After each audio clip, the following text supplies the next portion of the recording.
Good afternoon, people, brothers and sisters. Hope everybody's enjoying their day, living life, loving life. As you can see by the title of the video here, we're going to talk today about the Social Security key and, of course, the birth certificate and stuff. And basically what we want to do here today is explain the presumed joinder that the state has with each and every man. And this starts out with what's known as a hospital statement of live birth.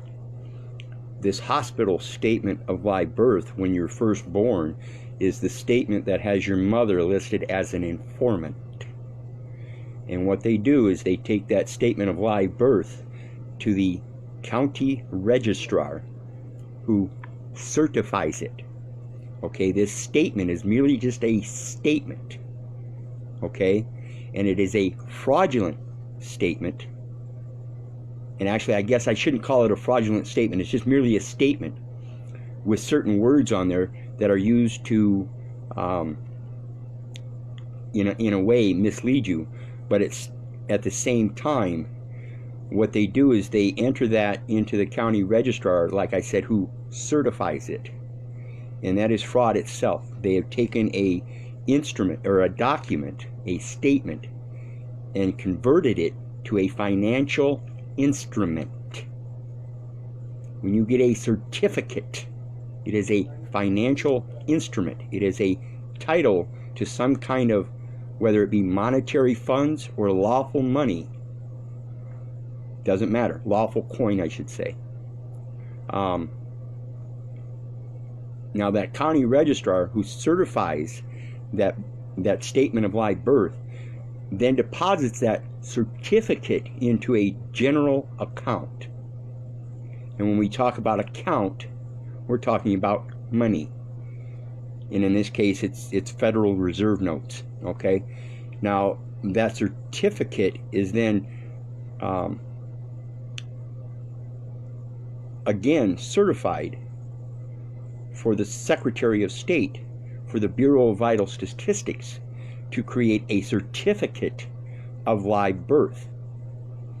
Now that certificate of live birth, and it's also used as, it's also sent on to the U.S. Department of State as the birth certificate. So there's two different documents there that derive from the hospital statement of live birth. Your birth certificate for the United States Department of State, which is known as a matter of national concern, and then or national importance. And then, of course, the certificate of live birth is the one that everybody gets authenticated. And when you authenticate that, it has the various dates on it according to whenever they certificated it. And then you're told that you have to have a Social Security account in order to be employed. Okay? Employed is a government term. It's not a word, it's a government term. Okay? And this is why it's so important that people need to understand languages. And in this particular case, it's the written language. And the written language that you should be concerned about is just plain common English in block lettering. Okay? The documents and instruments that they use against us use several different forms of foreign languages. Okay? But today we're just going to concentrate on the Social Security account and how it ties in with the problems that we're facing today with joinder, when they say they have personal jurisdiction. So understand that the certificate of live birth and the birth certificate, like I said, they're two different documents. The birth certificate is the United States citizen, which is a corporate artificial person. And then the certificate of live birth is the state citizen, also known as another corporate artificial person. Okay? And when they say that you need a Social Security account in order to be employed, that is false. Understand that Social Security is a voluntary program. This voluntary program that you enter into by contract stipulates or classifies, non-disclosed, however, that you are a voluntary Medicare qualified government employee. Okay? So understand, again, the Social Security contract is voluntary. You can rescind simply by stating that upon learning that they classified you as a Medicare qualified government employee, which means that you are now taxable. And understand the word you. You is a plural term. You means two or more. Thou is the origin of the singular form of one. Okay? Now, when they classify you as this and they put you in as a Medicare qualified government employee and you are then taxable, it is the person that is taxable. And that is what the offset program is about. Okay? Now, if you don't want to have to worry about taxes, Social Security, child support, rescind from the Social Security Administration's program. They are the top authority that is classifying yourself as a Medicare qualified government employee. It's my firm opinion that you do this one thing alone and it rebuts every presumption out there. Now, they might want to try to bring in the birth certificate, but either way, that's still a contract. They took a statement and converted it into a financial instrument, undisclosed. So therefore, it's a void contract. But even if they try to assert, you can ensure them that because it's a financial instrument, there has to be a contract involved. Period. And if it doesn't have your signature, knowingly, willingly, and intentionally, they cannot hold it against yourself. And it does not have your signature on it. It has the governor's signature and the state registrar. It doesn't even have your mom's signature on it. Your mom signed the hospital statement of live birth, unknowing, unwittingly, and unintentional that they were going to turn it into a financial instrument. So, now to connect a couple other things, understand, every hospital, every public hospital is a government institution. And as we have today, the government institution is under martial law. It's a military institution. But even then, if you look at your military branches, look them up on Dun & Bradstreet, you will find they are all incorporated. They're all corporations. So when you go to a hospital and you give birth, your baby is born at the hospital, and you yourself have a Social Security number, you are considered a ward of the state, and your child is born on a hospital ward. Again, it's a military term, not a common English word. It is a military term. Okay? And a couple things I want you people to start researching is word mark and letter mark. And then think about the word trademark. Trademark is for you, for yourself. Word marks and letter marks are the different languages they use to construct their documents and instruments.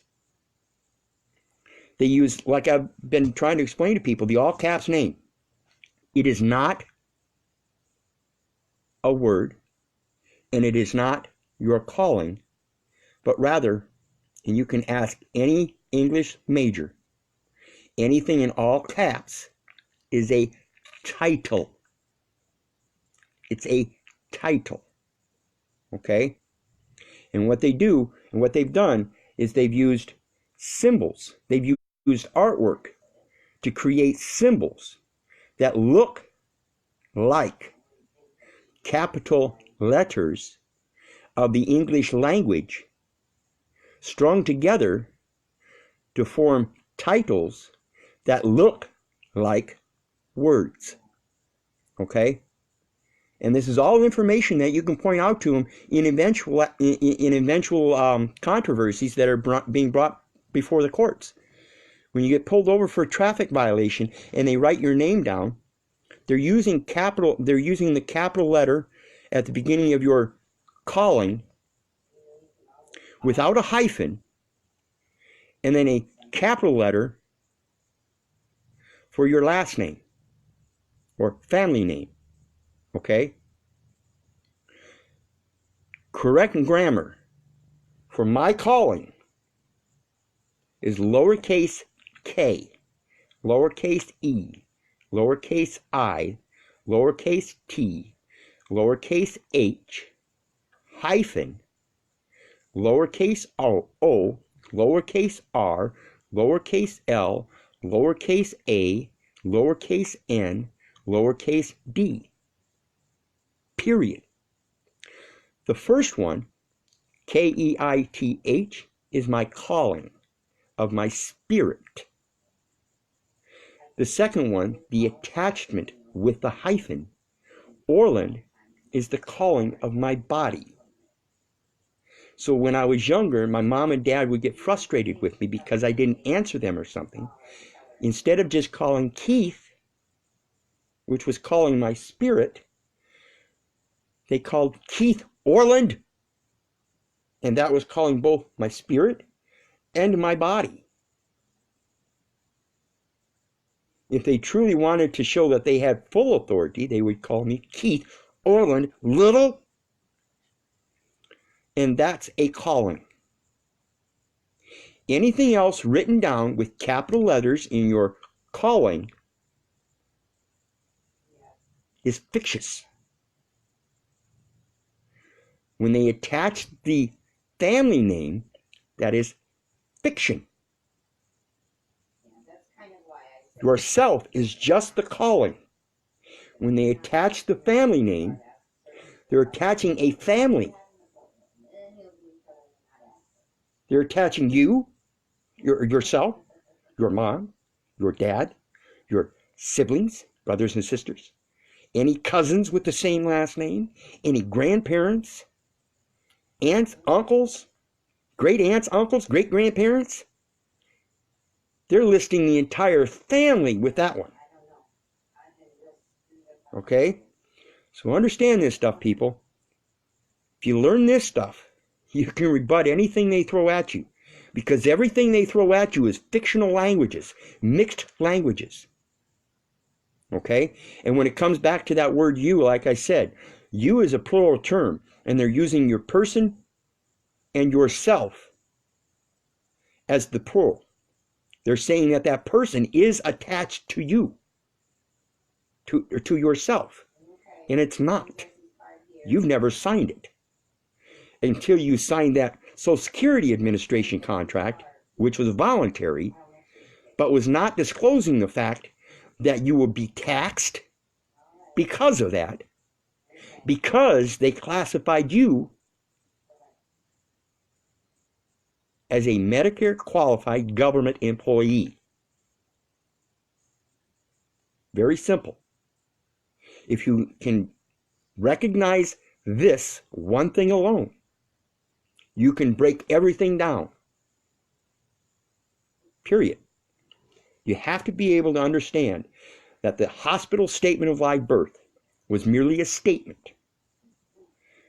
That the doctor or the administration of a hospital, whoever they do, takes care of all those statements. Took it to the county registrar, who then certified that it was an actual document that was valid and true because the doctor signed it and your mom signed it. So they had two witnesses. So then they took it to the county registrar and said, okay, yeah, that's a correct statement.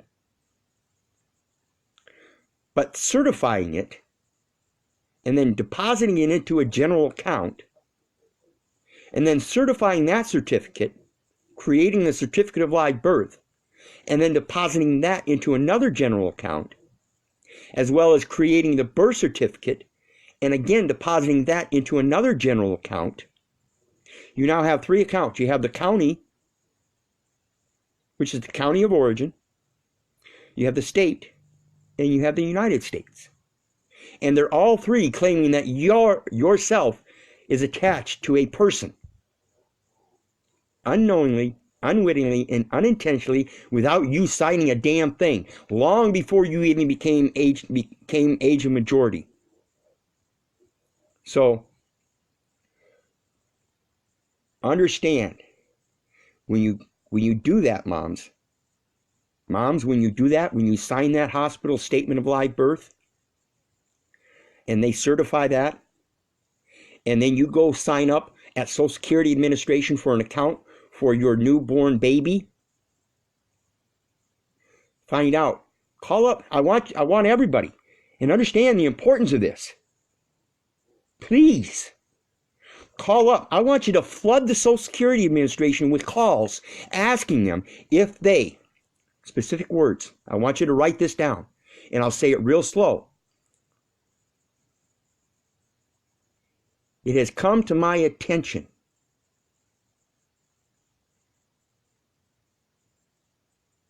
that the Social Security Administration, through my signature, has classified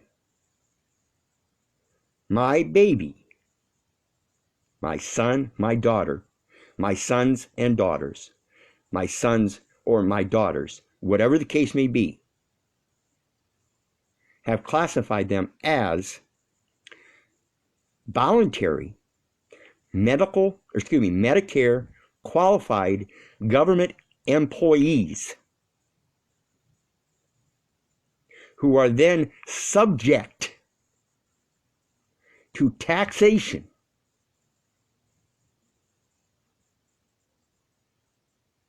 if this is so. I am advising you now, or I am noticing you now, that I am rescinding from all contracts with and enjoined, including any and all quasi-contracts with the Social Security Administration, the U.S. Department of State, and the county registrar of such and such county where that offspring was born, where your heirs and heiresses were born, as well as my own. Understand this, people. Just call them up and ask them real quick. I'd like to know, do you have such and such person classified as a Medicare qualified government employee? And understand, these people are under contract. It's a private corporation, private organization, and they have to disclose everything in contracts. Otherwise, it's fraud. So if they tell you they can't, if they try to get away from it and try to tell you they can't tell you that, that's bullshit. Then we just file a Freedom of Information document requiring them to bring forth the information. Okay? So understand, the Social Security Administration is a private organization.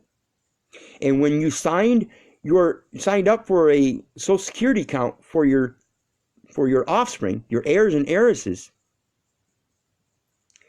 you voluntarily signed them up for a voluntary program that classifies them as a Medicare qualified government employee who is then taxable. Okay? And that's, again, why they have the offset program. But again, also realize the person is not the man. Okay? They can't create joinder. That's a maxim of law. Similar is with similar.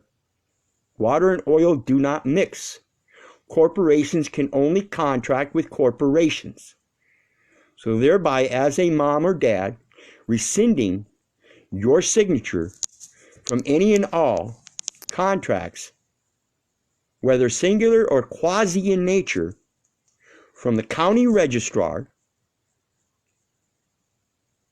the Secretary of State, or the state, and the U.S. Department of State. In my opinion, that should cut all contracts, period. Including driver's license. It's a state, it's a state corporation, and they ask for your social security number, and they put your name on the license the same as the social security account. All caps. So your social security account is going to be all caps. And that's the certificate of live birth. Your birth certificate is going to have each letter of each word or term of that corporation starting with a capital letter. And that's a name, not a calling. It's a name. The birth certificate under the United States Department of State is a name. The certificate of live birth under the Secretary of State is a title. And it was all done because your mom signed a statement that was grammatically incorrectly written down with capital letters of your baby's calling. So I strongly advise everybody start common English in correct parse, syntax, grammar. Correct the language, and you correct the fraud. Stay away from all the foreign languages that you do not understand, and they can't force you to understand them. They can't force you to educate yourself to learn legalese and things that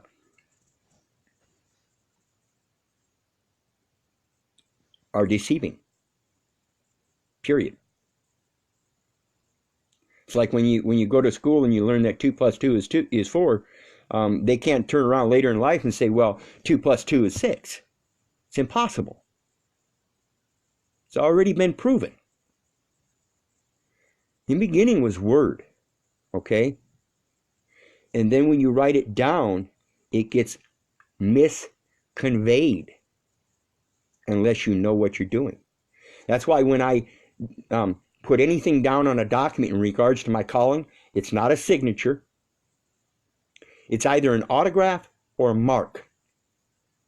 And then I use a red ink thumbprint attached to the last letter of my first calling only. I don't even use the hyphen with the Orland. Just Keith in all lowercase letters with red ink thumbprint attached to the last letter. Okay? Understand this stuff, people. When we start, say, child support, I've got a few people that are wanting to get out of the child support.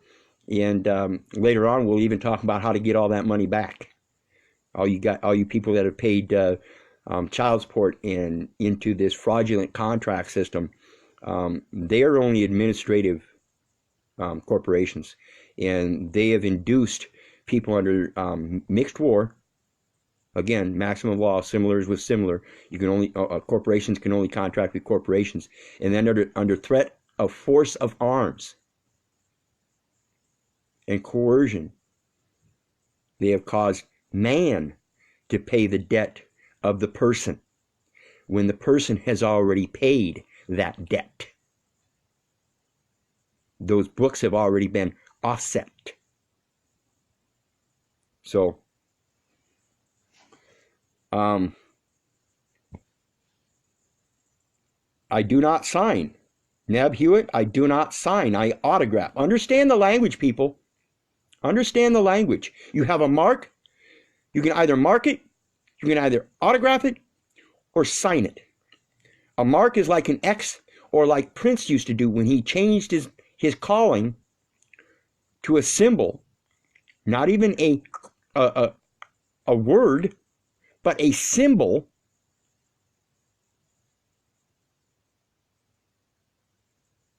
Understand that, a symbol, which was his mark. Okay? And then you have autograph, which is common English block lettering, separate letters. And then you have signatures, which is cursive, which is all the letters strung together. That is a foreign language. You will never see them use cursive on any court document or any instrument. Never. Never will you see them use cursive, except with their own signature. That's why it's so important to use an autograph or a mark. And understand the importance of, and I've explained this one before, understand the importance of why Prince changed to a symbol. They cannot misconstrue that by changing it into all capital letters. Or even using one single capital letter. They cannot do it. It's impossible. So, and of course, another one I mentioned is Mark Twain. You know, that was a name that he used. Samuel Clemens, the man Samuel of the family Clemens, used a fictional name of his own choosing, which was Mark Twain, under which he did all of his literature. Mark Twain itself was copyrighted, so anything under that copyright was automatically copyrighted. Okay? So when they create these titles, they have the copyright. And that's, again, in my opinion, I strongly suggest rescinding from the Social Security Administration. It's all fraud. Every last bit of it. And I will get on any stand against anybody questioning any question and say so. Verily, under my Creator, because it was not my free will. It was induced under ill-conceived gains by other people. It's fraud. Yes, Mitch. Autograph. A-U. Yes, author. Authority. Authorization. Who is the author? Look up the etymology of author, and you will find it means self. It is not you, the person, that authors anything. The person is dead entity, a civilly dead entity known as a corporate artificial person who cannot make a motion. Period. Correct. You cannot serve two masters. When we get involved in this fictional world of commerce, understand, and they're slowly changing the words as the laws get updated and repealed and reinstituted or instituted new laws and whatever codes, rules, regulations, I'll call them. They're slowly but surely changing things up. And we see this in the UCC, where they used to use 1-207 both as your reservation of rights and clarification that the UCC was construed to be in harmony with that of the common law. That was all listed under UCC 1-207 at one time. Then they got rid of the 1-207 and changed it to 1-308 for your reservation of rights. And then under 1-103 is where they put the little thing about construed to be in harmony with that of the common law. But even there, they changed the wording to something, I'm not quite familiar with it, but it's supposed to be common fairness through all jurisdictions, which means the same thing is to be construed as in harmony with that of the common law. Again, your supreme law, which is ecclesiastical in nature. It has to do with your spirit of free will, which comes from one creation. No matter who you are, and I get tired of this, people. I get tired of people that are in this movement and trying to help convince people how to get out of it, but yet at the same time, they're using words, you're a slave to society. No, you're not. That's only a belief. Get rid of that belief and understand and know that you are a private man created under your Creator in His image. And in His image, that includes all of Him, including His free will to do no harm, to go forth and prosper and be abundant. And this entire system is preventing you from doing that. Anytime you sign a contract to have somebody else take care of a responsibility for you, it is actually costing you more. You can do it cheaper yourself. And therefore, you are not being abundant. You are not prospering. You are going forth and trying to profit. And you cannot do that unless you are taking advantage of somebody else's loss. You are causing harm and detriment to somebody else. And that is the biggest part of the fraud. So understand this stuff, people. If you have any questions, feel free to ask me. And here soon, I'm going to start posting some things in regards to child support recovery services and the Social Security account, so that we can hopefully help people understand how to convey words to these people that cannot be misconstrued as terms, conditions, or whatever. Use mere words. Understand the language of words. When you start dealing with contracts, you're using words, and every contract will say so. Words, terms, conditions, concepts, implications, agreements, whatever. And all the other stuff above and beyond words are foreign languages. Foreign languages. Every last one of them. It's a change from what is the original. Okay? Even today, the language that we use today could be construed as foreign, even in common English, if it were prior to when the English came about. In fact, when the common English first came about, it wasn't common. And therefore, at that time, it was foreign, and people had to learn it. And that's what they're trying to do now, is confuse that learning with all these different languages, all construed or all combined together on these instruments and contracts and documents. Get back to the origin of common English block lettering in correct parse syntax grammar, and you can rebut every quasi-contract or singular contract out there, even if you signed it. Because every last one of them will have something that is not disclosed. Every last one.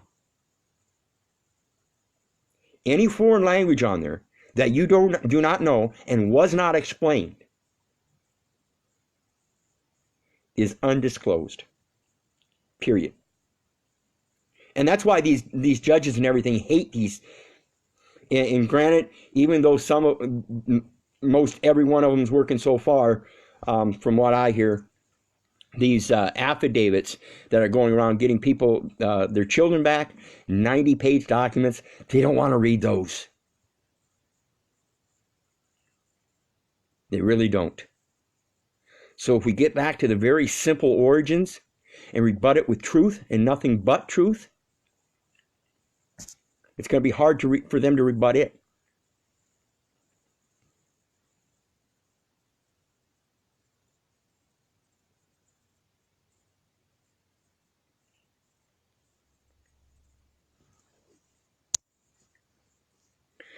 Be careful using the UCC. Yes, you're falling into a trap. It's a contract. It's a verbal contract that you understand the UCC. But that's why I say the important thing about the UCC is you only really need to understand the first two that I mentioned, 1-308, which is your prior intent of reservation of rights. And that's why I say when you do your autograph on these documents, you don't do your autograph and then the UCC 1-308 or the VC via coactus or under threats, duress, and coercion or anything. You do that first. That shows your prior intent. And then you autograph or mark. And again, I do not suggest never sign, or I do not suggest signing ever. Period. So, Judge threw my 96 pages out. Leslie, is that affidavit of truth that's been going on?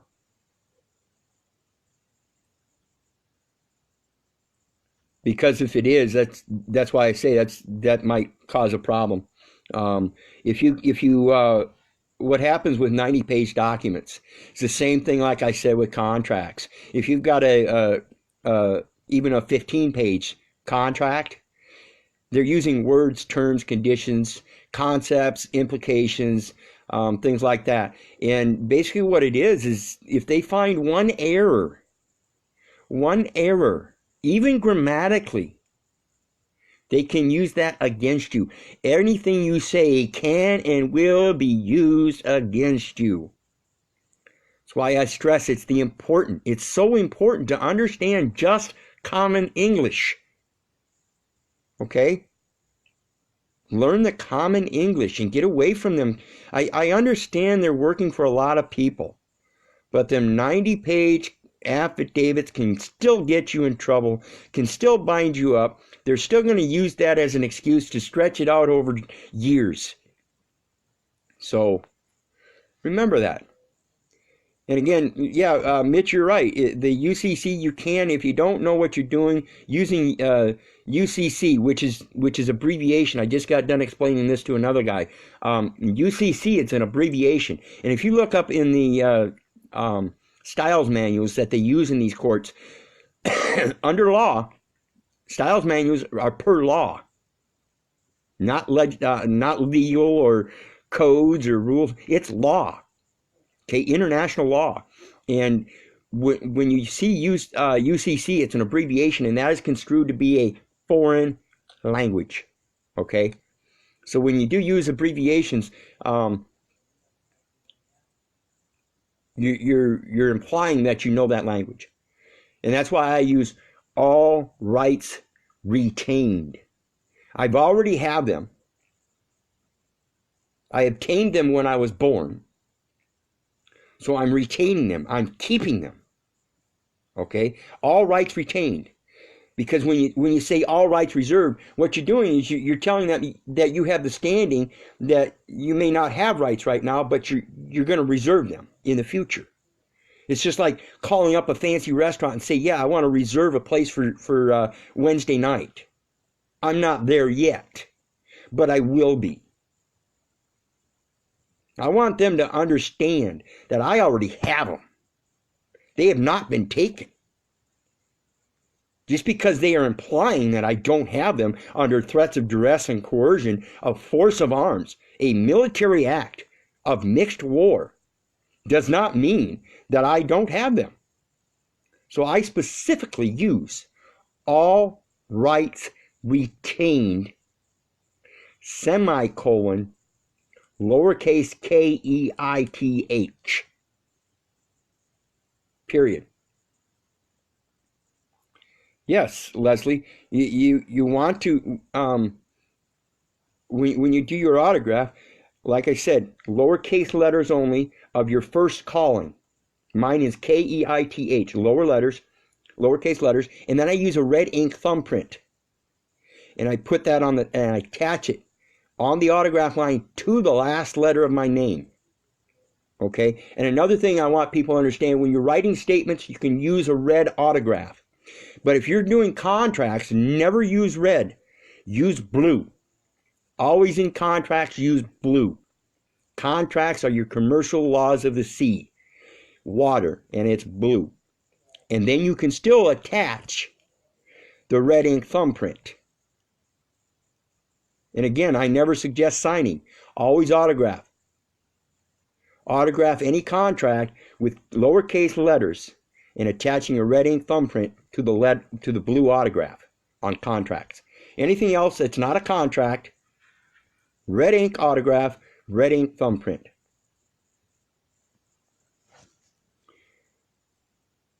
Lavina, yes, the main body of a contract is going to be in black because it's it's dead information. Then your autograph is going to be in blue ink and your thumbprint should be in red ink. So hopefully I've given out some good information for people. Hopefully you're going to review this video and review it and review it and review it until you've got all the information written down so you can put this stuff together. But back to the basics. Back to the basics. The Social Security account that you either signed up for when you became age of majority or that your parents signed you up for when you were born is fraud. Fraud. Fraud. For non-disclosure that they classify everybody as a Medicare qualified government employee. That's why when you file for Social Security disability or Social Security supplemental security income, it's either done under Medicaid or Medicare because they have you qualified as a Medicare qualified or classified as a Medicare qualified government employee. And it's all because you volunteered. So all you have to do is rescind from the Social Security Social Security contract, and any and all other singular or quasi-contracts in nature from county, state, and federal. Done. They can no longer prove any joinder. Your intent is not to have joinder because when you do, that creates taxation. Correct, fraudsters. They are another term I want everybody to look up is officious intermeddlers. OFFICIOUSINTERmeddlers. Officious intermeddlers. So, hopefully I've helped everybody out with that. And again, like I said, I'll draw up some simple things that you can send to Social Security Administration and Child Support Recovery Services, demanding that they bring forth the law showing joinder. Showing joinder under knowingly, intentionally, and willfully signing with full disclosure. So, watch for that stuff, and please, please, please share this video all over. And like I said earlier, call the Social Security Administration now. Find out for sure. Ask them, do you have so-and-so classified as a Medicare qualified government employee? Okay? Now, one of the big things I want you people to remember is call them in, and those who have children, those who have sons and daughters that have still not attained the age of majority, ask them if they have them qualified as a Medicare qualified government employee. If they have them classified as a minor in a military institution as a government employee, that's proof of international fraud. And I suggest everybody step up and just simply start asking the question that will bring it to the light. I can't do it myself. But if everybody flooded these Social Security administrations with these calls, They will know. The people are woke. And that is the biggest key in all of the fraud, is the Social Security Administration. Real quick, before I let everybody go, I want you to understand. It's a trust development between the county, state, and federal. That's a trust. That's what it takes to make a trust, okay? Now, they've created that trust. That's their trust. Under that trust, they contracted everybody else into it, okay? Now, that trust, the way it works is the birth certificate is the main account, and it has to be protected for national importance. And they use the Social Security account as a foreign situs trust between the state, the county, and the mom. Okay, that's another trust. Now they've conjoined you into that trust under fraud. And that particular trust is used to protect the national trust of the state, county, and federal. Okay? So understand this stuff, people. It's all about trust. And I don't trust none of you. Period. Even you. You tell me something, I got to think about it first. If it makes sense, I'll continue on. After a certain length of time, I'll give you more and more of my private beliefs, feelings, emotions, trust. You lie to me once, you lose it. Period. And don't worry, I know a lie from a mistake, an error. So anyway, think about this stuff, people. And again, like I said, call these people, ask them that question. You got a 12-year-old daughter, call them up and say, hey, could I ask you, do you have, my daughter's name is Candace Marie Little.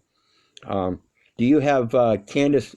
She's 28 now, but if I'd have done this back then, I could have called in and said, do you have Candace Marie Little classified as a Medicare qualified government employee? And like I said, they may not want to answer that, but they have to. It's a contract. It was done with a signature. They have to give you full disclosure. And then if they refuse, then you do the Freedom of Information Act. And if they still refuse that, then you make your claim against them, the county, and the United States Department of State for the fraud being perpetrated upon you, causing a vexation of litigious legal process that's causing harm through taxation, and that's as simple as you've got to do, as simple as you make it. A lot of people hear about Carl Lentz, and he says, just make it simple, one or two sentences, and he's correct. These 96-page documents, they don't want to look at them. A lot of them, like Leslie, I guarantee you they didn't read through that 96-page. I guarantee you. It took me a full day to read through it. And though every piece of information on there is correct, as far as I know, every last bit of information on there is correct. And if that's so, then they're supposed to be reading it. They're dismissing these because they're not reading them. They don't give a fuck. And it's time for you to step up and give a fuck. But in doing so, make sure that it's very simple. KISS. And a lot of people say, keep it simple, stupid. I don't like stupid at all. I like keeping it simple and short. I was in sales for many years, and that's the concept of KISS that I learned. Keep it simple and short. So think about this stuff again, people. Call these Social Security administrators up and ask them. In the meantime, I'm going to start working on a very simple document for both the Social Security Administration and Child Support Recovery Services that you can send out to them in a letter form, affidavit letter form, demanding that they bring forth the law, saying that yourself as man, as woman, are subject to their personal jurisdiction and subject matter jurisdiction of their administrative corporation, because they have nothing to do with executive, judicial, legislation, period. That's for me. I have executive, judicial legislation over myself. I am self-governing. I was created in the image of my Creator, and ain't nobody govern him. Think about it. In the meantime, I wouldn't be doing this if it weren't for you people. I love you. God bless. Have a great day.